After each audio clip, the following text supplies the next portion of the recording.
Baikuni Wibowo sempat menyebut Verdi Sambo memerintahkan dirinya untuk melihat isi dari rekaman CCTV atau kamera pemantau dari Duren 3. Perintah ini disampaikan melalui terdakwa Cuk Putranto. Dalam kesaksiannya untuk terdakwa Hendra Kurniawan, Agus Nurpatria dan Arif Rahman Arifin, Baikuni menjelaskan soal perintah Verdi Sambo untuk menonton rekaman CCTV di rumah Duren 3 tersebut. Baikuni menyebut perintah tersebut disampaikan sekali lagi oleh Cuk Putranto dan ada 4 orang yang kemudian menonton rekaman CCTV pada saat itu, yakni Baikuni Wibowo, Arif Rahman Arifin, dan Cuk Putranto serta mantan Kasat Reskrim Polres Jakarta Selatan Ridwan Soplanit. Tadi tujuannya apa tadi? Tujuannya Menonton kan? ya, tapi itu bukan tujuan. Jadi ke sana Cuk hanya menyampaikan ke Pak Arif ada perintah dari Pak Ferdi Sambo untuk nonton. Kemudian Pak Arif, seingat pendengaran saya, Pak Arif nggak ada jawab apa-apa. Ya. Pak Arif masuk ke sana, Cuk masuk sana, saya ikut masuk ke sana juga. Masuk sana. Ya. Nah, setelah masuk ke dalam di rumah dalam rumahnya Pak Ridwan Soplangit atau di garasinya? Oh, di garasi, sorry. Di garasinya. Nah, berapa orang yang duduk pada saat di depan garasi? Berempat. Siapa saja namanya? Saya, ya, Baikuni Wibowo, Cuk, Pak Ridwan, sama Pak Arif. Nah, setelah duduk, bagaimana cara untuk menontonnya? Saksi lakukan itu dari laptop. Dan saudara, kami sampaikan kondisi terkini sekarang di Pengadilan Negeri Jakarta Selatan. Para terdakwa yang hari ini akan menjalani sidang perintangan penyidikan di Pengadilan Negeri Jakarta Selatan tampaknya sudah mulai tiba. Saya melihat Agus Nurpatria dan Hendra Kurniawan tampaknya sudah hadir. Ya, ada 2 terdakwa, Hendra Kurniawan dan Agus Nurpatria sudah tiba di Pengadilan Negeri Jakarta Selatan. Dan kemudian kita masih menunggu terdakwa yang lain. Kalau melihat situasi dari kedatangan para terdakwa yang kemudian masuk ke ruang transit atau ruang tunggu, kami perkirakan bahwa sidang nanti akan berjalan tepat waktu menjelang pukul 10. Biasanya sudah akan ada persiapan atau pada tepat pukul 10 sidang nanti sudah akan dimulai. Tentu kami akan menunggu informasi lagi dari tim jurnalis Kompas TV di Pengadilan Negeri Jakarta Selatan, kehadiran para saksi dan juga saksi ahli yang akan dihadirkan oleh jaksa penuntut umum. Mudah-mudahan semuanya juga bisa tiba tepat pada waktunya. Dan sidang perintangan penyidikan juga adalah sidang yang berlangsung cukup panjang dengan terdakwa yang cukup banyak, membuat sidang ini tentu nanti akan berlangsung cukup panjang tetapi harus tetap cepat. Nah, apalagi sebenarnya yang harus diungkap oleh jaksa penuntut umum, begitu juga nanti dengan para kuasa hukum, para terdakwa yang mungkin berkesempatan untuk mengcounter apa yang dihadirkan oleh jaksa penuntut umum untuk membuktikan dakwaannya. Kami hadirkan narasumber pada pagi hari ini untuk mengantar kita menuju ke jalannya sidang obstruction of justice pada hari ini. Ada pakar hukum pidana Heri Firmansyah, juga bergabung kuasa hukum terdakwa dari Hendra Kurniawan dan Agus Nurpatria. Koreksi saya Bung Raditya Yosodiningrat kalau ada yang kurang termasuk sebetulnya. Tapi hari ini tidak hadir Irfan Widianto ya, juga besok sidangnya teman. Iya, baru besok. Terima kasih Bung Radit, dan juga ada kuasa hukum dari Arif Rahman Arifin, Baikuni Wibowo, Junaidi SIB. Bung Junaidi, selamat pagi, salam sehat untuk kita semua. Selamat pagi Mas Bayu. Ya. Hari ini jaksa penuntut umum akan menghadirkan saksi-saksinya. Artinya kami sebagai awam yang terus berupaya mengikuti setiap sidang, ini akan ada pembuktian dari jaksa penuntut umum terhadap dakwaan. Jadi akan memberatkan para terdakwa. Kalaupun bukan ingin tahu strateginya begitu, tapi kan saya langsung mengetahui pasti ini akan didengarkan nih sama Bung Radit dan juga Bung Junaidi untuk kemudian ada kesempatan nanti kan untuk mengcounternya. Sudah terbayang apa sebenarnya yang akan disampaikan? Bung Radit dulu. Oke, sebenarnya tidak hanya banyak yang dihadirkan oleh jaksa, oleh penuntut umum, menghadirkan saksi maupun ahli ke persidangan, bahkan keterangan mereka itu malah menguntungkan kita gitu loh, menguntungkan klien kami kan gitu. Ya, jadi khususnya ahli ya, ahli ada tidak menceritakan suatu fakta, tapi dia menerangkan apa sesuai dengan keahliannya untuk membuat terang. Artinya ketika dia menerangkan sesuatu menurut keahliannya tidak terbukti apa yang sebagaimana bukan penuntut umum dakwakan kan itu banyak di dalam beberapa ini, bahkan ada beberapa ahli yang rekan penuntut umum tidak fair, tidak mau membacakan dan tidak mau menghadirkan ke persidangan padahal ada dalam berkas perkara. Oh ya, misal atau dari sisi apa itu kalau boleh digambarkan kepada kami, Bung Radit, yang ternyata dari jaksa penuntut umum harus memberatkan malah justru meringankan?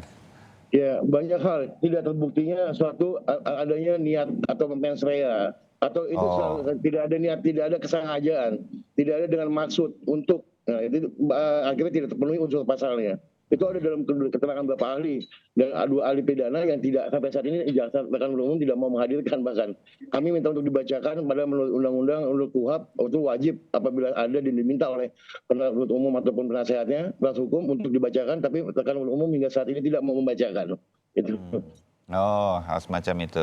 Hal yang sama dengan para terdakwa yang Anda wakili, Bung Junaidi, Anda juga melihat hal yang sama seperti ini atau Anda punya persiapan yang lain, Bung Junaidi? Ya, hari ini kan yang akan didengar untuk klien kami, Baikuni Wibowo itu adalah ahli IT, ahli pidana IT. Jadi spesifik dari di itu ya?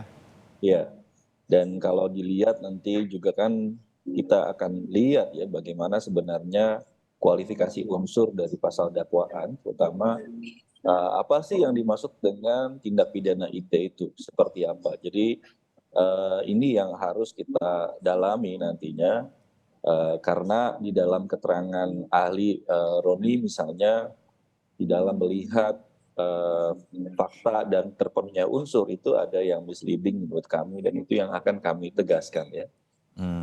Oke. Terutama adalah tentang kualifikasi di dalam unsur itu yang dilakukan perbuatan oleh klien kami. Jadi menurut saya sih kami more than ready untuk pemeriksaan hari ini sih. Iya, saya ingat itu Bung Junaidi, salah satu yang sempat ditekankan oleh Baikuni Wibowo di dalam keterangannya di sidang, dia hanya memindahkan hasil rekaman apa adanya, tidak melakukan rekayasa apapun. Jadi apa yang dipindahkan itu bukan memindahkan Mas Bayu. Karena kalimat memindahkan itu berbeda dengan mengcopy Mas Bayu. Jadi kalau memindahkan itu dari satu tempat ke tempat yang lain menjadi tidak ada. Oh iya. Tapi kalau mengcopy itu di tempat yang aslinya tetap ada, di tempatnya yang di-copy tetap ada. Jadi ada dua gitu. Menyalin. Berbeda ya pengertian unsurnya di dalam pasal 32 itu. Ya, ini termasuk saya belajar, makanya saya bilang sama Bung Radit, Mas Heri dan juga Bung Junaidi, koreksi saya tuh hal semacam ini. Kita kan berpikirnya di kepala kita sebetulnya maksudnya sama nih, tetapi ternyata word by word, kata demi kata dalam hukum itu sangat berbeda, dan saya setuju sebetulnya memang berbeda, sehingga hal-hal semacam ini sangat penting di dalam dunia hukum seperti kita mengikuti jalannya sidang. Nah, jadi pada intinya sebetulnya Baikuni Wibowo pernah mengatakan dalam persidangan dia tidak mengcopy dari aslinya pun masih ada, tidak dihilangkan, ke sebuah tempat lain, ke hard disk lain atau ke laptop lain, juga tidak dia lakukan perubahan apapun dari sisi kontennya begitu. Nah, ini itu sedemikian rupa kalau itu terjadi bisa dibuktikan oleh Baikuni Wibowo dan juga tentu Bung Junaidi dan tim sebagai penasihat hukum, itu tidak ada pidananya, kira-kira begitu ya? Dan itu bahkan terkonfirmasi Mas Bayu. Jadi misalkan jadi yang dilakukan itu adalah mengcopy dari DVR lalu ke dalam sebuah flash disk ya. Dan itu pun sudah diperiksa oleh ahli digital Mabes Polri ya, dari Pusat Siber menyatakan, juga dari Puslapor ya, menyatakan bahwa video yang ditemukan di dalam hard disk drive milik Baikuni itu tidak berubah, tidak ada penambahan, dan itu tidak ada modifikasi apapun. Jadi itu secara keaslian itu masih terdapat keasliannya dan itu terjaga keutuhannya. Sehingga kalau kita bilang ini ada tindak pidana yang berkaitan dengan itu apa gitu, yang dimaksud itu yang makanya kami sejak awal dari semenjak eksepsi pun kami terus mempertanyakan hal tersebut gitu yang sampai sekarang akhirnya baru mulai kebuka gitu. Iya, iya. Nah, saya ke Bung Heri. Saya makin terkonfirmasi nih dengan jalannya sidang dan hari ini mungkin Mas Heri nggak mudah. Tentu ini harus jeli sejak awal. Kayaknya kita pernah bicara juga kan, Mas Heri, berkaitan dengan kalau sudah jadi masuk dalam persidangan, dakwaannya itu mesti kuat sekali sedemikian rupa sehingga nanti sulit dibantah oleh terdakwa, oleh kuasa hukum sekalipun begitu. Tapi dalam kasus misalnya Hendra Kurniawan, pada awal seperti tadi kita cuplik lagi di pekan lalu, ya taunya kejadiannya apa yang diceritakan sebagai sebuah skenario dari Verdi Sambo. Terjadi tembak-menembak, bahkan sudah sampai ke atasan, bahkan sudah sampai ke Kapolri. Semua memahami peristiwanya seperti itu. Ini yang kita sebut kena prank di awal. Semua kena prank nih sebetulnya. Para anggota kepolisian di bawah perintah Verdi Sambo.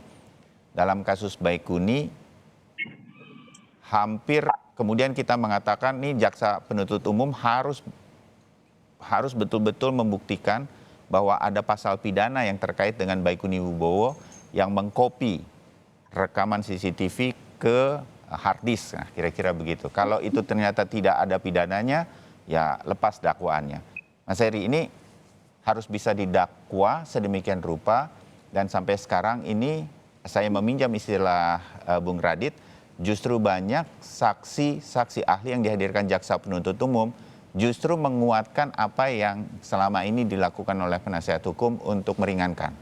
Menurut Anda ini makin membuat bahwa persidangan ini makin berat sebenarnya bagi jaksa penuntut umum, makin ringan bagi Bung Radit dan Bung Junaidi sebetulnya, atau kita yang melihatnya nanti harus bersabar melihat jalannya persidangan? Bung Heri, analisa Anda.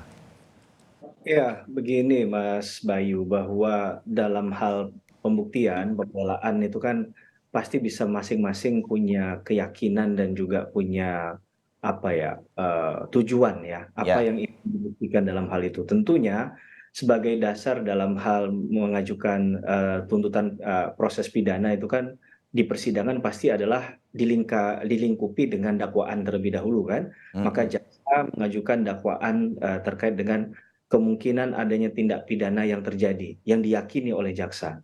Tapi di sisi lain ya memang tugasnya penasihat hukum, jadi saya juga nggak kaget dengan apa yang tadi disampaikan oleh para penasihat hukum dari terdakwa. Tentunya yang ingin dilakukan adalah bagaimana kemudian konstruksi pasal yang ada dalam dakwaan tersebut coba untuk dipatahkan. Jadi sederhana sekali dan memang rumusan yang selalu dipakai dalam hal pembuktian, Mas Bayu. Nah, persoalannya apakah kemudian keterangan-keterangan tadi nanti akan jadi pertimbangan hakim atau tidak? Karena kalau kita lihat memang keterangan ahli ini kan masuk dalam ketentuan pasal 184 KUHP ya Mas Bayu ya.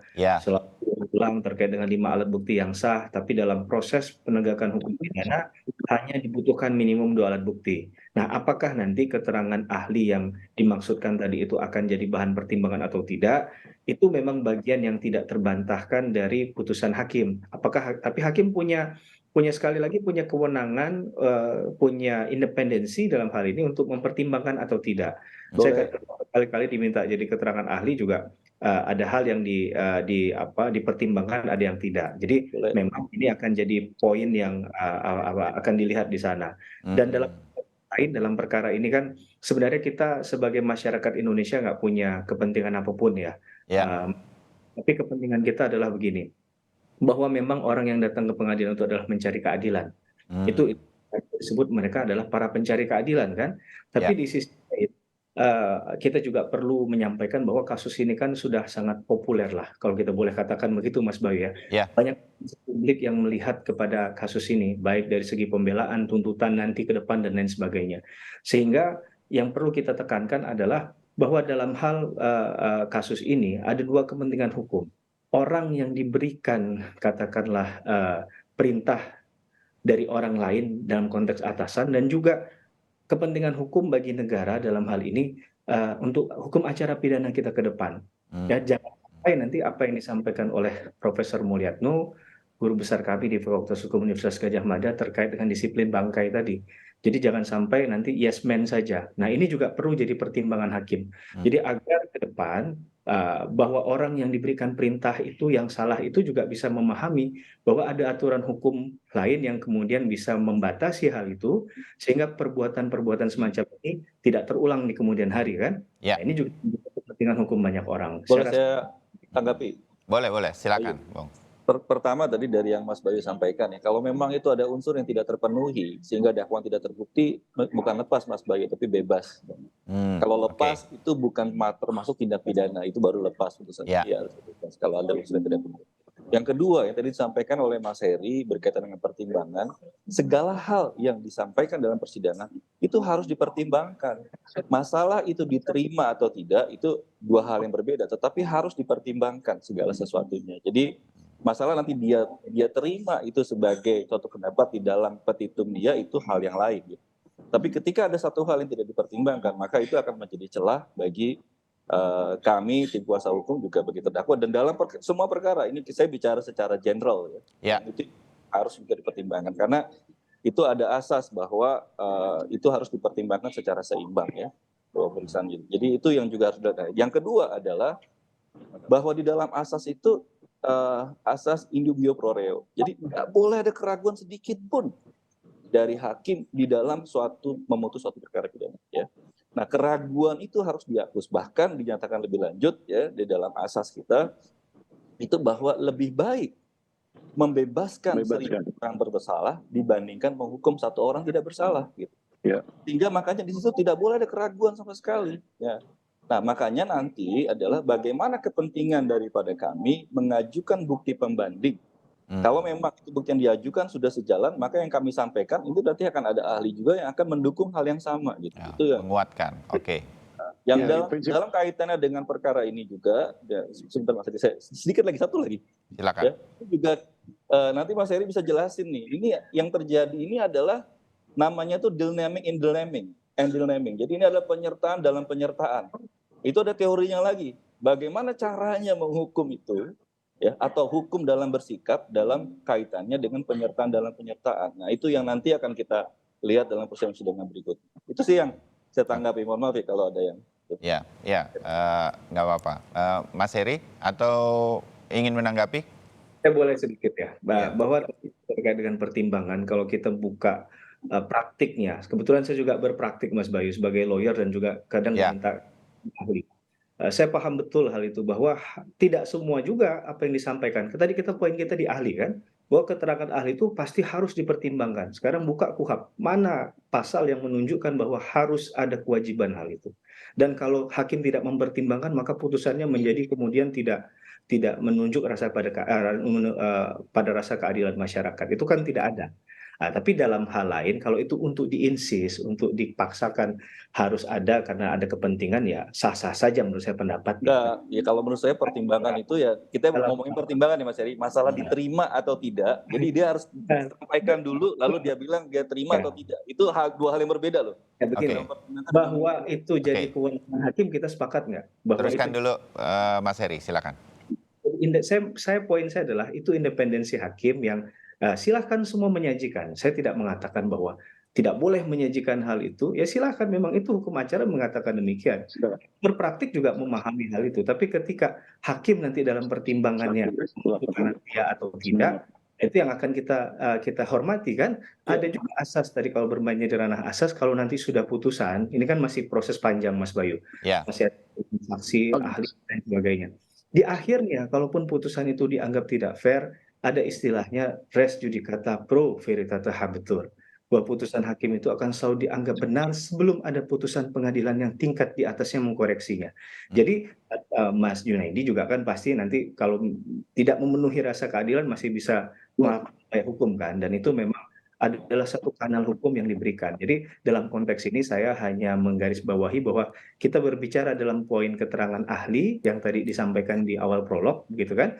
Jadi kita memaknai demikian. Bahkan ya, banyak fakta yang mungkin dalam beberapa praktek tidak kemudian diperhatikan oleh penegak hukum misalnya, bahkan jauh sebelumnya di penyidikan misalnya. Ada bukti yang kuat ternyata nggak dimasukkan misalnya dalam berita acara pemeriksaan. Saya rasa nggak penting untuk dimaknai. Saya katakan bahwa ini adalah bagaimana kita belajar hukum acara pidana yang benar, begitu kan? Oke. Karena orang yang memberikan atensi kepada perkara ini. Ya. Itu Mas. Boleh saya tambahin ya diterima. sedikit ya. Ya, silakan. Bung Radit ini ya. Jadi sebenarnya kalau menurut KUHP itu yang wajib dilakukan oleh hakim adalah mendengarkan keterangan saksi yang ada dalam berkas perkara, tercantum namanya maupun ahli, sebagaimana apabila diminta oleh penasihat hukum maupun yang rekan penuntut umum, baik untuk membuktikan memberatkan membuktikan dakwaannya ataupun membela kliennya, itu ada dalam KUHP. Yang setahu sepahaman saya ya, bahwa hakim wajib mendengarkan keterangan saksi ya. Apabila tidak hadir maka dibacakan, itulah. Apakah nanti akan dipergunakan sebagai dasar untuk memutus apa keterangan saksi tersebut, ya berpulang daripada hakim masing-masing lah, kalau itu menurut saya. Oke, tapi kalau kita jadikan ini obrolan, bagi saya yang hanya di permukaan saja begitu ya, saya sih kalaupun sudah didengarkan, dihadirkan saksi, kalau saya menempatkan diri sebagai hakim, mendengarkan saja rasanya itu sudah menjadi naluriah bagi seorang manusia begitu, apalagi seorang hakim, untuk kemudian jadi pertimbangannya sedemikian rupa. Nah, saya rasa mudah-mudahan semua saksi ini nanti masuk di dalam jalan pikiran majelis hakim untuk kemudian nantinya memutus perkara ini sedemikian rupa sampai dia kalaupun tidak bisa yakin sekali begitu, ya keraguan-raguannya itu tinggal sedikit lah, kira-kira begitu.